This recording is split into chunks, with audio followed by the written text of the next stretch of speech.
ihe ọjọọ dị iche iche ka ọ na-eme. Enyi mere enyi ya ọ kwesịrị ya nọ na-achụ nwoke ahụ. Enyi mere enyi ya enyi mere enyi ya, enyi go mere gị gịnị ahụ? Hapụ ya ka ọ lụrụ di ahụ. Enyi mere enyi ya hapụ nwunye gị ka ọ lụrụ di ahụ. Hapụ enyi gị ka ọ lụrụ di. Charity mechara bewa akwa besara Jehova akwa. Enyi mere enyi ya Jehova kwụla ya enyi me onye m kpọrọ eze enyi m ahụ. Atala m ụbọ ya n'obule, ọ kwetala nke ya bụkwa mmanya. Jehova kwe na ahụkwa ya enyi mere enyi ya.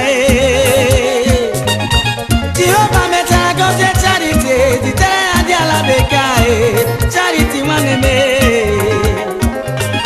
Ngozi mechara gbakụrụ di Charity ka ọ lụwa ya n'ụwa. Mgbe di Charity